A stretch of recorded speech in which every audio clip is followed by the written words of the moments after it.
ఒక్కసారి ఇలా ఊహించుకోండి. భూమికి కొన్ని వందల కిలోమీటర్ల పైన ఒక శాటిలైట్ ఇండియాకి, శ్రీలంకకి మధ్య ఉన్న నీలి సముద్రం మీదనుంచి నిశ్శబ్దంగా వెళ్తోంది. అదొక ఫోటో తీస్తుంది. అందులో ఏదో వింతగా కనిపిస్తుంది. రెండు దేశాల్ని కలుపుతూ నీటి అడుగునొక లేత గీత. ఇక్కడే నమ్మకం, సైన్స్ రెండూ ఒకదాన్నొకటి ఎదుర్కొంటాయి. ఇదే రామసేతువు కథ. ఇసుక తిన్నెలు, చిన్న చిన్న దీవులతో కూడిన ఒక గొలుసు. సరిగ్గా చెప్పాలంటే తెగిపోయిన ముత్యాల హారంలాగా.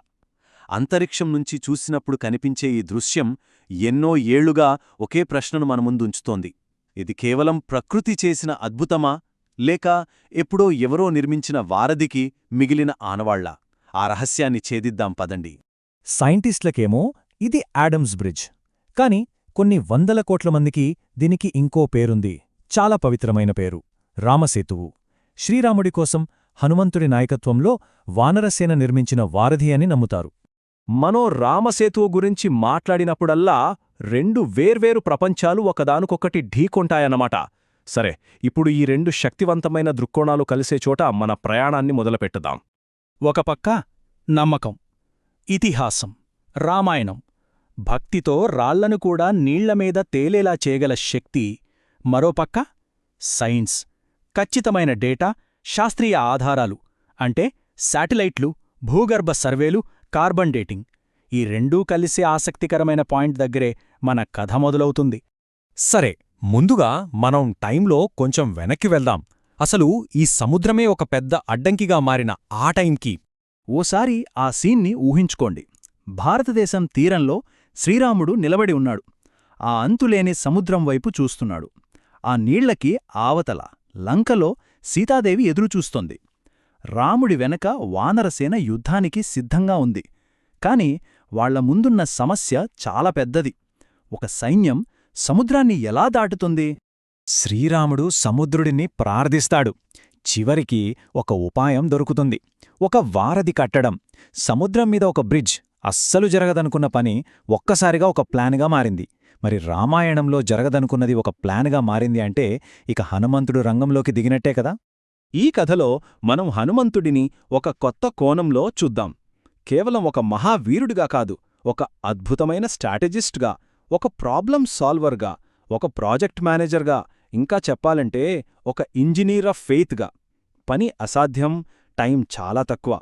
హనుమంతుడేం చేశాడు? వెంటనే పనిని ఆర్గనైజ్ చేయడం మొదలుపెట్టాడు. వానర సైన్యమంతా అడవుల్లోకి, కొండల్లోకి వెళ్ళిపోయింది. కొందరు పెద్ద పెద్ద బండరాళ్లు తీసుకొస్తుంటే మరికొందరు చెట్లను పెకిలించుకొస్తున్నారు. కథ ప్రకారం నలుడు, నీలుడు అనే ఇద్దరు ఇంజనీర్లకు ఒక వరముంది. వాళ్లు శ్రీరాముడి పేరుమీద ఏ రాయిని తాకినా అది తేలికదా మారి నీటిపై తేలుతుంది. అందుకే వానరులు ప్రతి రారిమీద రామ్ అని రాసి సముద్రంలో వేయడం మొదలుపెట్టారు. అద్భుతంగా అవి మునగకుండా తేలాయి. అలా నెమ్మదిగా కష్టపడి లోతైన సముద్రం మీదనుంచి ఒక దారి ఏర్పడటం మొదలైంది. సరే, ఇప్పుడు కొన్ని వేల సంవత్సరాలు ఫాస్ట్ ఫార్వర్డ్ చేద్దాం. ఆ పురాణ ప్రపంచాన్ని వదిలేసి మన ఆధునిక ల్యాబ్లోకొచ్చేద్దాం. అసలు శాటిలైట్ కంటికి ఏం కనపడిందో చూద్దాం. స్పేస్ ఏజెన్సీల శాటిలైట్లు భూమిని చాలా డీటెయిల్డ్గా ఫోటోలు తీస్తాయి కదా. అలా ఇండియాలోని రామేశ్వరం, శ్రీలంకలోని మన్నార్ మధ్య సముద్రం మీద వెళ్తున్నప్పుడు వాటికి వింతగా ఒక గొలుసు లాంటిది కనిపించింది. సైంటిస్టులు దీన్ని సహజంగా ఏర్పడిన సున్నపురాయి దిబ్బలు, ఇసుక మేటలు, పగడపు దీవుల గొలుసుగా గుర్తించారు. ఇక్కడ నీళ్లు చాలా చోట్ల లోతుగా ఏమీ ఉండవు. కొన్ని చోట్ల కొన్ని మీటర్ల లోతే. అంటే ఇది మామూలు లోతైన సముద్రం కాదు, ఒకప్పుడు మునిగిపోయిన భూభాగం లాంటిది. ఇది సైంటిస్టులకేమో చాలా ఇంట్రెస్టింగ్. కాని భక్తులకి మాత్రం గూస్బంప్స్ వస్తాయి. ఎందుకంటే రామాయణంలో చెప్పిన ప్రదేశం, ఆకారం రెండూ సరిగ్గా ఇక్కడే ఉన్నాయి. ఇక్కడే అసలు ప్రశ్న మొదలవుతుంది. ఇదంతా ప్రకృతి చేసిందా, లేకపోతే దానికి ఎవరైనా సహాయం చేశారా? ఇప్పుడు సైన్స్ మరియు పురాణం కలిసే కొన్ని ఆసక్తికరమైన ఆధారాల్ని చూద్దాం.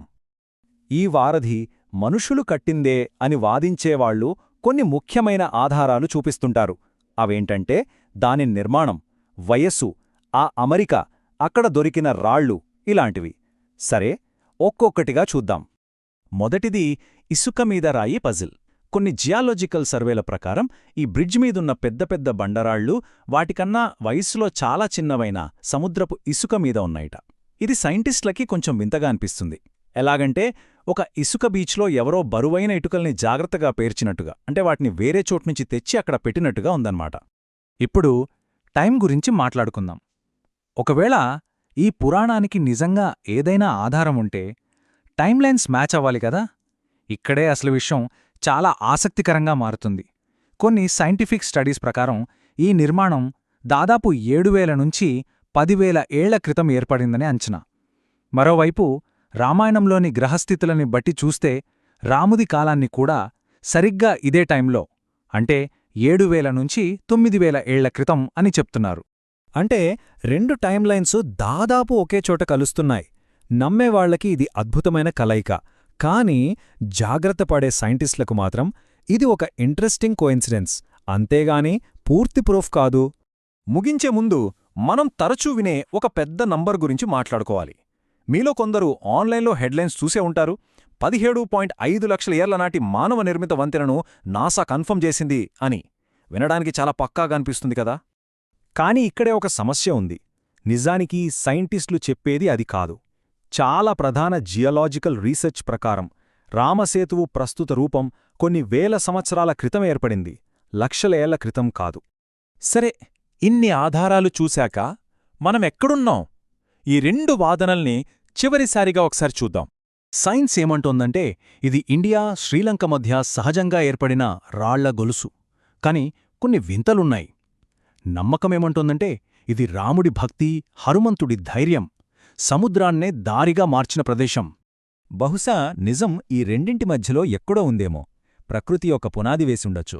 దానిమీద హనుమంతుడి సైన్యం నడిచి ఆ కథకు ప్రాణం పోసి ఉండొచ్చు. ఎందుకంటే ఒక శాటిలైట్ రాళ్లను, ఇసుకను, నీళ్లను చూడగలదు, కాని అది ధైర్యాన్ని, నమ్మకాన్ని చూడలేదు కదా. కాబట్టి ఆ ప్రశ్న ఇంకా మిగిలే ఉంది. ఆ సముద్రం కింద కనిపిస్తున్న లేత గీతను చూసినప్పుడు మనకు నిజంగా ఏం కనిపిస్తోంది? కొన్ని రాళ్లు మాత్రమేనా?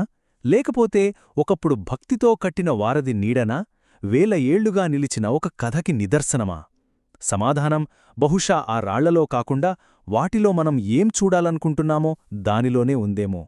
ఈ అన్వేషణలో నాతో చేరినందుకు ధన్యవాదాలు.